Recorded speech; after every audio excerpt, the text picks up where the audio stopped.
Bismillahirrahmanirrahim. Assalamu alaikum, gentlemen. I cordially welcome you to lecture number 29 of the series. Well, dear students, in our today's lecture we are going to take up stanza number 4 of the poem number 4.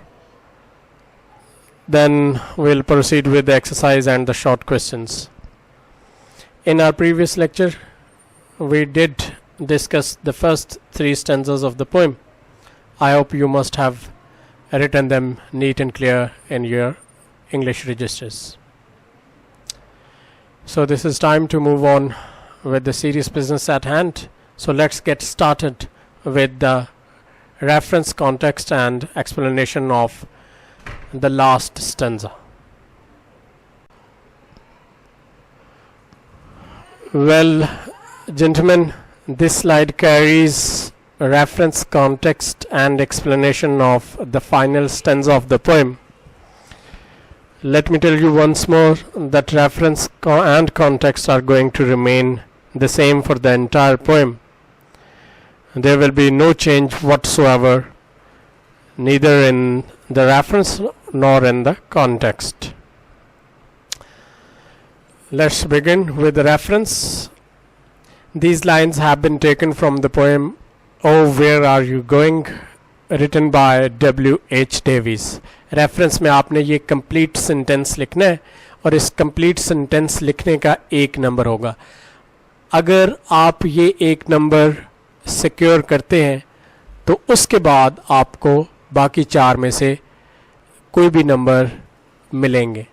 लेकिन अगर आप पहला number हासिल करने में नाकाम रहते हैं, इसका मतलब ये है कि या तो आप पोएम का टाइटल सही नहीं लिखते या फिर आप शायर का नाम सही नहीं लिखते, तो उस सूरत में आपका ना तो कॉन्टेक्स्ट मार्क होगा और ना ही एक्सप्लेनेशन, और इस तरह आपका पूरा क्वेश्चन क्रॉस हो सकता है. ये इम्पोर्टेंस है रेफरेंस की. और ये आप जैसे उर्दू में लिखते हैं उस तरह आप नहीं लिख सकते कि आप हेडिंग देते हैं कि शायर का नाम और आगे आप उसके शायर का नाम लिख देते हैं और फिर आप लिखते हैं नज़म का नाम या सबक का उन्वान और वो उन्वान आप आगे लिख सकते हैं. यहाँ पर आपको कंप्लीट सेंटेंस ऐसे लिखना पड़ेगा जैसा कि यहाँ पर स्लाइड में आपके साथ शेयर किया गया है. Let me repeat it once again. These lines have been taken from the poem O where are you going written by W.H. Davies. आप देख सकते हैं कि जो पोएम का टाइटल है वो इन्वर्टेड कॉमास में प्लेस किया गया है और इसके टाइटल के तमाम इनिशियल्स कैपिटलाइज होंगे, तमाम वर्ड्स के तमाम इनिशियल्स कैपिटलाइज होंगे अनलेस कोई आर्टिकल यूज़ हुआ हो या प्रेपोजिशन या हेल्पिंग वर्ब यूज़ हुआ. जैसा कि आप देख सकते हैं कि हेल्पिंग वर्ब यूज़ हुआ है आर और उसका इनिशियल स्मॉल है, तो आर्टिकल और हेल्पिंग वर्ब के इनिशियल्स स्मॉल रहेंगे. Context. The poem is a dialogue between 2 imaginary characters which assume different names in each stanza and represent the passive and practical approaches in life. A man who is determined to face all the challenges is not deterred by any threats because he is aware that success does not come without a price. On the contrary, a man does not believe in action, tries to shake a resolute traveler from his resolve to embark upon a journey of success. Now here is the explanation of the final stanza. आपको ये मालूम होना चाहिए कि explanation में आपने सिर्फ given lines की एक्सप्लेनेशन करनी है. इसमें आपने अपने आपको कन्फाइन रखना है उन लाइंस तक जो कि आप पेपर में आपको दी गई हैं. You can not beat about the bush. So let's start the explanation. In these lines, comma, the writer gives the most befitting response to the reader and the fears he has presented. He declares it loud and clear to the reader that these fears are the creation of his own mind.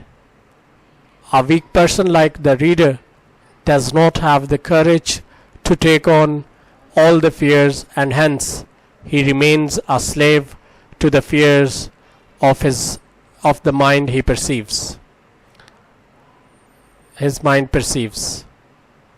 All these fears are meant for the cowardly people who do not dare take the challenges of life head on and try to discourage anyone willing to walk on the path full of perils, knowing that success demands courage, perseverance, and fortitude. Well, students, this slide contains the glossary. We also call it vocabulary, and then the questions are given in this slide, which we are going to discuss on the following slide which follows it. And lastly, it carries the true false statements. We are only going to take up the true false statement from this slide. The valley is fatal when the furnaces burn. Yes, this statement is true. जब गलाजत अपनी बदबू छोड़ती है तो वहाँ की फ़िज़ा बहुत दुश्वार हो जाती है, बहुत घुटन वाली हो जाती है और वहाँ पर रहना नामुमकिन हो जाता है. तो ये स्टेटमेंट ट्रू है. That dusk will not delay on your path to pass. This statement is false. The dusk actually will delay on his path to the pass. Your footsteps feel from granite to grass. This is a wrong statement. His footsteps don't feel from granite to grass. The spot on your skin is a shocking disease. This again is a false statement, because if there was a spot on the skin of the traveler, it was not a shocking disease at all. So this is again a false statement.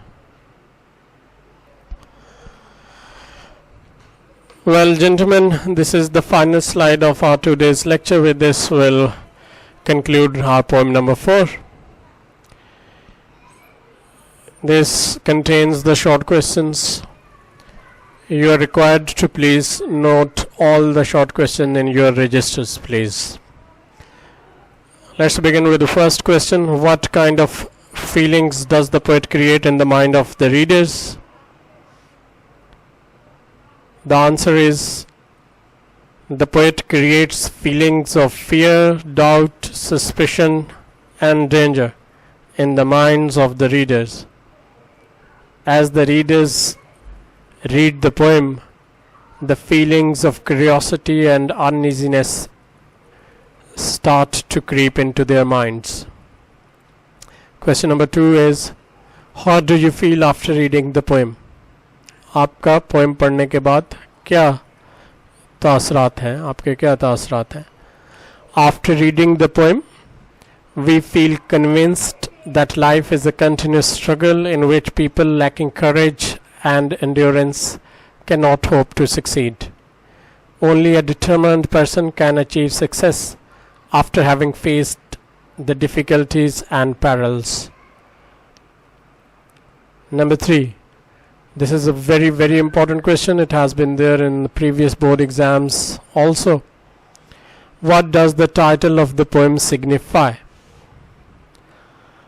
The answer is, the title of the poem signifies the threats, dangers, and the difficulties one has to face while one is on the path that leads to success and ultimate glory. It also symbolizes that life is a journey full of thorns which hamper our progress. In order to continue our journey and reach the ultimate destination, we must pluck those thorns out.